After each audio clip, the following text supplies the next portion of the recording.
बिस्मिल्लाहिर्रहमानिर्रहीम। अस्सलाम वालेकुम माय केमिस्ट फैमिली। ये है आपका favourite channel your free academia. उन बच्चों का चैनल जो केमिस्ट्री समझ कर पढ़ना चाहते हैं। रट्टे वालों के लिए है कोई और चैनल। सब बोले 10 time my passion my chemistry. Now study time starts. Okay बच्चों, कल के लेक्चर में हमने स्टडी किया था कि रिवर्सिबल रिएक्शन क्या होता है और रिवर्सिबल रिएक्शन के अंदर डायनामिक इक्विलिब्रियम जो होता है वो कैसे अटेन होता है, कैसे अचीव होता है, और हमने 2 डिफरेंट एग्जांपल्स भी समझी थी। आज के लेक्चर में बेसिकली हम समझेंगे graphical representation of dynamic equilibrium. तो बच्चों लेक्चर स्टार्ट करते हैं। लेक्चर स्टार्ट करने से पहले मैं आप सबसे रिक्वेस्ट करती हूँ कि वीडियो को लाइक करें, एक अच्छा सा कमेंट करें, चैनल को लाजमी सब्सक्राइब करें और बेल आइकन को भी प्रेस करें ताकि नई आने वाली वीडियो आप तक फौरन पहुंच जाए। ओके बच्चों, डायनामिक इक्विलिब्रियम के बारे में हमने स्टडी किया था कि डायनामिक इक्विलिब्रियम उस वक्त अटेन होता है जब जो रेट होता है किसका, फॉरवर्ड रिएक्शन का, मैं एफ आर लिख रही हूँ, वो इक्वल होता है किसके, रेट ऑफ रिवर्स रिएक्शन के, आर आर। ठीक है, अगर हम इसकी ग्राफिकल रिप्रेजेंटेशन देखें तो कैसे देखेंगे कि हम एक ग्राफ ड्रॉ करेंगे, उसके एक्स एक्सिस के ऊपर, ये एक्स एक्सिस है, इसके ऊपर हम लेंगे टाइम कि कितने टाइम के ना ये रिएक्शन हो रहा है, 0, 10, 20, 30 एंड 40। और इसके वाई एक्सिस के ऊपर हम क्या लेंगे, इसके वाई एक्सिस के ऊपर ले रहे हैं हम रिएक्शन रेट कि कितने रेट के ऊपर, मींस कि कितनी स्पीड के ऊपर इसका जो रिएक्शन है वो स्टार्ट हो रहा है या कवर हो रहा है। तो आपको पता है जब फॉरवर्ड रिएक्शन होता है तो उसके अंदर क्या होता है कि जो रिएक्टेंट्स होते हैं वो कन्वर्ट होते हैं किसके अंदर, प्रोडक्ट्स के अंदर। तो आप ये कह सकते हो कि फॉरवर्ड रिएक्शन जो होता है वो फास्ट रिएक्शन होता है, क्योंकि रिएक्टेंट जो होते हैं वो आपस में बहुत जल्दी कंबाइन कर रहे होते हैं, रिएक्शन कर रहे होते हैं आपस के अंदर। तो स्टार्ट के अंदर क्या हो रहा है कि रिएक्शन बहुत ज़्यादा फास्ट है। तो इसका ग्राफ कैसे बनेगा, इसका ग्राफ बच्चों, इसको हम कंपेयर करेंगे at the same time reverse के साथ। रिवर्स के अंदर क्या होता है, जो प्रोडक्ट्स होते हैं वो रिएक्टेंट्स के अंदर कवर अप होते हैं, मीन्स कि उसके अंदर चेंज होते हैं। तो अगर आप देखो स्टार्ट के ऊपर, मीन्स कि जब रिएक्शन स्टार्ट हुआ है तो उसके अंदर क्या हुआ है कि जो फॉरवर्ड रिएक्शन है वो ज्यादा होगा, मींस कि उसकी जो कंसंट्रेशन है या रेट है वो ज्यादा होगा। क्यों ज्यादा होगा, क्योंकि हमारे पास ऑलरेडी रिएक्टेंट्स प्रेजेंट है। अब रिएक्टेंट्स ने कन्वर्ट होना है प्रोडक्ट्स के अंदर। ठीक है, ये स्टार्ट ऑफ द रिएक्शन के अंदर हमारे पास ऐसा होगा। लेकिन at the same time start of reaction क्या होगा, जो रिवर्स रिएक्शन होगा वो बहुत ज्यादा क्या होगा, स्लो स्पीड में होगा, क्योंकि अभी तो हमारे पास प्रोडक्ट बने ही नहीं है। जब तक हमारे पास प्रोडक्ट ही नहीं बने होंगे तो वो कैसे रिएक्टेंट्स के अंदर जाके इंटर कन्वर्टेबल होंगे। ठीक है, तो अगर हम इसकी ग्राफिकल रिप्रेजेंटेशन देखिए, इसको ड्रॉ करें ग्राफ के ऊपर, तो इसका कैसे एक साइकिल बनेगा। तो बच्चों देखो, अगर रिएक्शन जो है वो स्टार्ट हो रहा है तो आहिस्ता आहिस्ता ये नीचे की तरफ आना जाएगा। और ये किसका, ये लाइन किसकी है, ये लाइन है फॉरवर्ड रिएक्शन की। ठीक है, at the start of the reaction क्या हुआ कि जो फॉरवर्ड रिएक्शन की स्पीड है वो ज्यादा है, मींस कि वो ज्यादा जल्दी रिएक्टेंट्स को कन्वर्ट कर रहा है प्रोडक्ट्स के अंदर।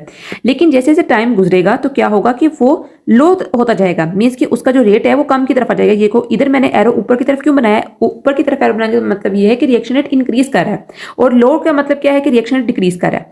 और अगर हम चेक करें in the case of reverse reaction, तो रिवर्स रिएक्शन में क्या होता है कि at the start of reaction जो रिवर्स रिएक्शन होता है वो बहुत निग्लिजिबल होता है, मींस कि बहुत ज्यादा स्लो होता है। अब देखो आपने इसको टाइम के साथ कैसे चेक करना है। जब जो हमारे पास रिएक्शन था वो स्टार्ट हुआ था, ये 0 से 10 मिनट्स के अंदर देखो, इस टाइम स्पैन में देखो तो क्या हुआ है कि जो फॉरवर्ड रिएक्शन है वो बहुत ज्यादा तेजी से चला है। ठीक है, उसका स्पीड बहुत ज्यादा रिएक्शन रेट की, वो तेजी से चला है और आहिस्ता आहिस्ता वो क्या कहते हैं डाउनलोड होता जा रहा है, मींस कि उसका रिएक्शन रेट जो वो कम होता जा रहा है। और जैसे जैसे टाइम आप देखो 20 से 30 तक इंक्रीज कर रहा है, तो रिवर्स रिएक्शन की तरफ उल्टा होता जा रहा है कि जो रिएक्शन रेट है वो इंक्रीज कर रहा है। अब बच्चों क्या होता है कि एक टाइम ऐसा आता है कि फॉरवर्ड रिएक्शन और जो रिवर्स रिएक्शन होते हैं वो आपस में क्या हो जाते हैं, वो बराबर हो जाते हैं। ये देखो, ये मैंने लाइन ड्रॉ की है, ये आपस में क्या हो गए हैं, बराबर हो गए हैं। और इस स्टेज को क्या जाता है, इस स्टेज को कहा जाता है इक्विलिब्रियम स्टेट या फिर डायनामिक इक्विलिब्रियम। समझ आ रही है बच्चों, आई होप सो कि आपको इस ग्राफ की बहुत अच्छी तरह इंटरप्रिटेशन करनी आ गई होगी। ठीक है, अब हम देखते हैं एक एग्जाम्पल के हिसाब से। ओके बच्चों, आपकी बुक पर जो एग्जाम्पल है वो गिवन है हाइड्रोजन आयोडाइड की। H2 plus I2 means hydrogen और आयोडीन आपस में रिएक्ट करते हैं in the presence of heat, तो हमारे पास हाइड्रोजन आयोडाइड बनाते हैं। एट द सेम टाइम जो रिवर्स रिएक्शन होता है वो किस तरह होता है कि जो हाइड्रोजन आयोडाइड होता है वो कन्वर्ट हो जाता है किसके अंदर, हाइड्रोजन के अंदर और आयोडीन के अंदर। कंडीशन क्या है हमारे पास कि जो हमारे पास फ्लास्क होता है वो क्या होता है, वो कवर्ड होता है सील्ड के साथ। अगर सील्ड के साथ नहीं होगा तो रिवर्सिबल रिएक्शन जो होगा वो अटेन ही नहीं होगा। जो हाइड्रोजन होगी, आयोडीन गैस होगी, वो क्या करेंगे, वो एवेपोरेट कर देंगे, यहाँ से बाहर निकल जाएंगी। अब अगर हम देखें इसकी ग्राफिकल रिप्रेजेंटेशन के साथ इसका रिएक्शन आपकी बुक के ऊपर नहीं गिवन है, लेकिन मैं आपको समझा रही हूँ, ठीक है, ताकि आपको समझ आ जाए। तो देखो बच्चों, at the start of the reaction ये हमारे पास क्या है, फॉरवर्ड रिएक्शन। ठीक है, फॉरवर्ड रिएक्शन में क्या हो रहा है कि हाइड्रोजन और आयोडीन आपस में क्या करें, कंबाइन कर रहे हैं। तो इसका मतलब क्या हुआ कि हाइड्रोजन और आयोडीन आपस में कंबाइन कर रहे हैं और प्रोडक्ट बना रहे हैं HI। ठीक है, ये प्रोडक्ट बन गया हमारे पास H है जब हाइड्रोजन और आयोडीन आपस में क्या किए हैं, कंबाइन किए हैं। ठीक है, तो ये हमारे पास क्या है, ये एक फॉरवर्ड रिएक्शन है। आप इसको इस तरह भी समझ सकते हो कि स्टार्ट ऑफ द रिएक्शन के अंदर जो हाइड्रोजन और आयोडीन की कंसंट्रेशन है ना बच्चों, वो बहुत ज्यादा है। ठीक है, कॉन्सेंट्रेशन सारी बात ज्यादा है, कॉन्सेंट्रेशन जिसकी ज्यादा होगी सारी पता उसका रिएक्शन रेट भी ज्यादा होगा, लेकिन वहां पर प्रोडक्ट हमारे पास नहीं बन रहा, क्योंकि प्रोडक्ट में तो बनना है, रिएक्टेंट्स हमारे पास प्रेजेंट है, तो प्रोडक्ट की जो कॉन्सेंट्रेशन है वो बहुत कम है। तो इसका ग्राफ क्या होगा, वो डाउनवर्ड से स्टार्ट होगा, ऊपर की तरफ जाएगा। ठीक है, तो आप यहां पर समझो कि जब स्टार्ट ऑफ द रिएक्शन होता है या फिर फॉरवर्ड रिएक्शन में क्या होता है कि जो कॉन्सेंट्रेशन होती है किस चीज की, रिएक्टेंट्स की, वो बहुत ज्यादा हाई होती है in case of forward reaction. ठीक है, जिसके अंदर रिएक्टेंट्स होते हैं वो किसके अंदर कन्वर्ट होते हैं, प्रोडक्ट्स के अंदर। लेकिन अगर हम दूसरा केस देखें रिवर्स रिएक्शन के अंदर, रिवर्स रिएक्शन के अंदर जो कॉन्सेंट्रेशन होती है किस चीज की, प्रोडक्ट्स की, वो क्या होती है, ज्यादा होती है as compared to reactants. Reactants की कम होती है। ठीक है, ये पॉइंट आपने याद कर लिया तो आपको सारे का सारा केमिकल डायनामिक इक्विलिब्रियम समझ आ जाएगा। ठीक है बच्चों, अगर बच्चों हम चेक करें कैरेक्टरिस्टिक्स फॉरवर्ड और रिवर्स रिएक्शन की, बुक के ऊपर मेंशन है मैक्रोस्कोपिक। मैक्रोस्कोपिक बच्चों वो होते हैं जो चीज आप देख सकते हो अपने नेकेड आई से। माइक्रोस्कोपिक क्या होता है, जिसको आप देखते हो माइक्रोस्कोप से। ठीक है, वेरी स्मॉल थिंग, ठीक है, उसको आप माइक्रोस्कोप से देख रहे हो। Macro means large, very big sized, तो आप उसको देख सकते हो नेकेड आई से। अब एक तरफ हमारे पास आता है फॉरवर्ड रिएक्शन, हमने इसके कैरेक्टरिस्टिक्स चेक करने हैं with compared to reverse reaction. ठीक है, अगर हम नंबर 1 पे देखें तो आपको पता है कि फॉरवर्ड रिएक्शन के अंदर क्या होता है कि जो रिएक्टेंट्स होते हैं वो आपस में कंबाइन करते हैं किस चीज के बनाने के लिए, प्रोडक्ट बनाने के लिए। ठीक है, और रिवर्स के अंदर क्या होता है कि जिसके अंदर प्रोडक्ट जो होते हैं वो चेंज होते हैं किसके अंदर, रिएक्टेंट्स के अंदर। ठीक है बच्चों, उसके अलावा बच्चों ये बात जो याद रखने की है कि ये जो फॉरवर्ड रिएक्शन होता है वो प्लेस किस तरह करता है, टेक प्लेस करता है फ्रॉम लेफ्ट टू राइट। ठीक है, ये लेफ्ट हैंड साइड है, रिएक्टेंट्स लेफ्ट साइड पे प्रेजेंट है, जबकि जो प्रोडक्ट है वो हमारे पास राइट हैंड साइड पे प्रेजेंट है।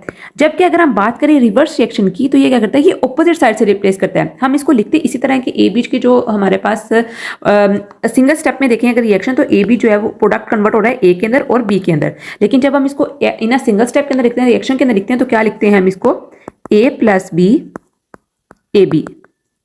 तो इसका मतलब क्या हुआ कि जो हमारे पास ए बी है या प्रोडक्ट है रिवर्स रिएक्शन के अंदर कैसे टेक प्लेस कर रहे हैं, from right side to left side. ठीक है बच्चों, उसके अलावा मैं बच्चों में आपको भी बता के हटती हूँ कि जब स्टार्ट ऑफ द रिएक्शन होता है मींस के इनिशियल स्टेजेस के अंदर क्या होता है, जो रेट होता है किसी चीज का फॉरवर्ड रिएक्शन का वो बहुत ज्यादा हाई होता है, क्योंकि उसके अंदर वहां पर कंसंट्रेशन जो होती है वो रिएक्टेंट्स की वो बहुत ज्यादा होती है। ठीक है, तो उसका रिएक्शन रेट हाई होगा।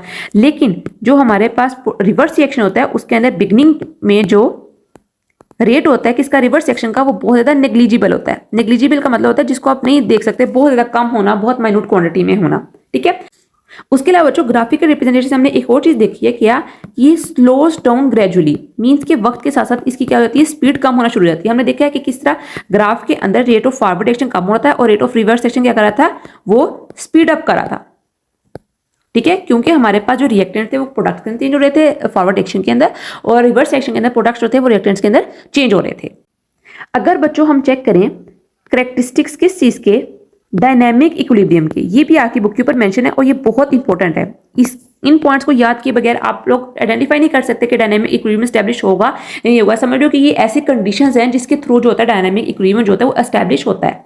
सबसे पहले जो बच्चों आपको बात याद रखनी है कि इक्विलिब्रियम उसी वक्त हमारे पास अटेन होगा जब हमारे पास एक क्लोज्ड सिस्टम होगा।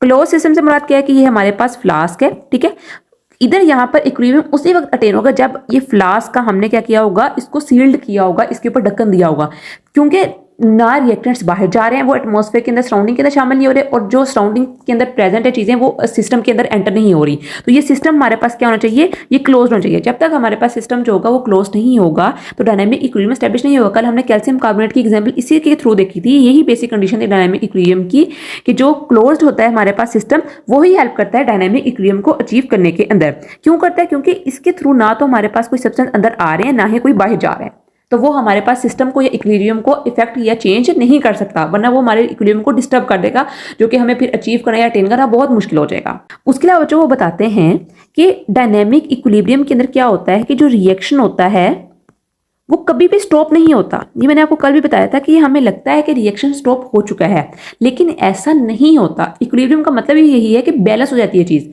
खत्म नहीं होती लेकिन बैलेंस हो जाती है। तो इसके अंदर क्या होता है कि जो फॉरवर्ड रिएक्शन का रेट होता है वो रिवर्स रिएक्शन के बराबर आ जाता है। रिएक्शन कभी भी नहीं रुकता। अगर तो हमारे पास रिएक्शन रुक गया होगा, स्टॉप हो गया होगा, तो हमारे पास वो एक स्टैटिक इक्विलिब्रियम की स्टेट आ जाएगी। लेकिन डायनामिक इक्विलिब्रियम के क्या मतलब है? Continuing, still continuing. तो इसके अंदर क्या होता है, फॉरवर्ड और रिवर्स रिएक्शन का जो रेट होता है वो आपस में इक्वल आ जाता है। तो हमें लगता है कि जैसे रिएक्शन जो है वो रुक चुका है।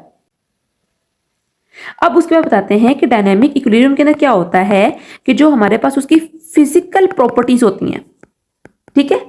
फिजिकल प्रॉपर्टीज क्या होती हैं? इसकी कलर होता है, डेंसिटी होती है, ठीक है। ये चीजें बिल्कुल भी चेंज नहीं होती हैं। जब चीज कोई इक्विलिब्रियम में आ जाती है, इसका मतलब क्या है कि उसकी सारी की सारी जो फिजिकल प्रॉपर्टीज है वो बैलेंस हो चुकी हैं, वो इक्वल हो चुकी हैं, इक्वलाइज कर चुके हो आप। तो उसके अंदर कोई भी चेंज नहीं आएगा उसकी फिजिकल प्रॉपर्टीज के अंदर। उसके बाद बच्चों बताते हैं कि इक्विलिब्रियम जो होता है वो आप अटेन कर सकते हो, बेशक आप रिएक्टेंट्स को प्रोडक्ट के अंदर कन्वर्ट करते वक्त स्टार्ट कर लो या प्रोडक्ट को रिएक्टेंट के अंदर। कल हमने देखा था किसका? कैल्शियम कार्बोनेट का। उसके अंदर पहले जो कैल्शियम कार्बोनेट था वो स्पिल्ट आउट हो रहा था किसके अंदर? CO2 के अंदर, ठीक है। और हमारे पास किसके अंदर बना था? कैल्शियम ऑक्साइड के अंदर। पहले हमने इसका जनरल रिएक्शन देखे थे कैसे बनता है। लेकिन बच्चों यहाँ पर जो चीज समझने की है कि सबसे पहले हमारे पास कैल्शियम कार्बोनेट जो था वो स्पिल्ट आउट होता था कार्बन डाइऑक्साइड के अंदर और कैल्शियम ऑक्साइड के अंदर। उसके बाद हमारे पास जो था वो एक रिवर्सिबल रिएक्शन स्टैब्लिश हुआ था। उसके अंदर कैल्शियम ऑक्साइड और कार्बन डाइऑक्साइड जो थे वो आपस में मिलते थे और फिर दोबारा कैल्शियम कार्बोनेट बना रहे थे।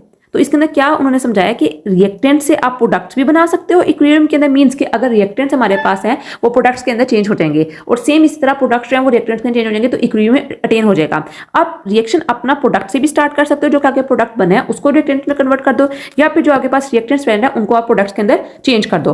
अब यहाँ पर जो एक मोस्ट इंपॉर्टेंट बात है बच्चों, जो कि अभी वैसे आपको इतना डिटेल में समझाने की जरूरत नहीं है, लेकिन मैं उसको थोड़ा सा कॉन्सेप्ट दे देती हूँ। उन्होंने कहा है कि जो इक्विलिब्रियम होता है वो डिस्टर्ब हो जाता है या आप उसको डिस्टर्ब कर सकते हो। और डिस्टर्ब किस तरह कर सकते हो कि आप अपने सिस्टम को क्या कर लो? ओपन कर लो, ठीक है। ओपन करने से आप इसका कोई प्रेशर चेंज करो, आप इसका कोई वॉल्यूम चेंज करो, आप कॉन्सेंट्रेशन चेंज करो, ये सारी चीजें क्या होती हैं, इस तरह आपका इक्विलिब्रियम जो होता है डिस्टर्ब कर सकते हो जाता है। अब आप इसको दोबारा क्या कर सकते हो? अटेन भी कर सकते हो। आप इसकी कॉन्सेंट्रेशन को इंप्रूव कर सकते हो, इसके प्रेशर को इंप्रूव कर सकते हो, इसके वॉल्यूम को।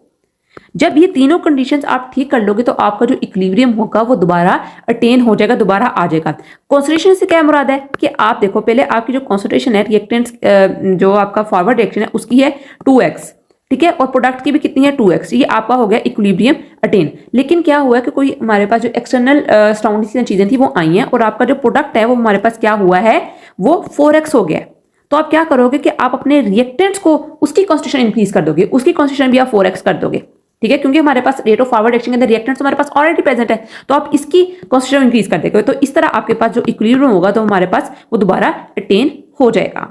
प्रेशर और वॉल्यूम या टेम्परेचर का मैं आपको इसलिए नहीं अभी बता रही हूँ बच्चों, क्योंकि इसके थ्रू हम इसको हम पढ़ेंगे अपने फर्स्ट ईयर के अंदर, और उस प्रिंसिपल को कहा जाता है ली चेटिलियर्स प्रिंसिपल। ये भी आपको समझने की जरूरत नहीं है, ठीक है। अभी मैंने सिर्फ आपको इसका नाम ही बताया ताकि आपके ज़हन में कोई पूछे तो आपको याद हो कि ली चेटिलियर प्रिंसिपल के थ्रू आप इक्विलिब्रियम को अटेन कर सकते हो, उसको स्टैब्लिश कर सकते हो by changing pressure, volume and temperature, ठीक है बच्चों। और कैटलिस्ट भी इसमें आ सकता है। तो बच्चों ये था बेसिकली आपका graphical representation of dynamic equilibrium. मैंने आपको समझाया कि ग्राफिकल रिप्रेजेंटेशन के थ्रू हम किस तरह डायनामिक इक्विलिब्रियम को एक्सप्रेस कर सकते हैं, उसको इंटरप्रेट कर सकते हैं। आज हमारा बेसिकली इंट्रोडक्शन और डायनामिक इक्विलिब्रियम के बारे में सब कुछ कंप्लीट हो चुका है। कल से इंशाल्लाह हम अपना नया टॉपिक स्टार्ट करेंगे। तो बच्चों कल मिलते हैं एक नए लेक्चर वीडियो के साथ, तब तक के लिए फी अमान अल्लाह।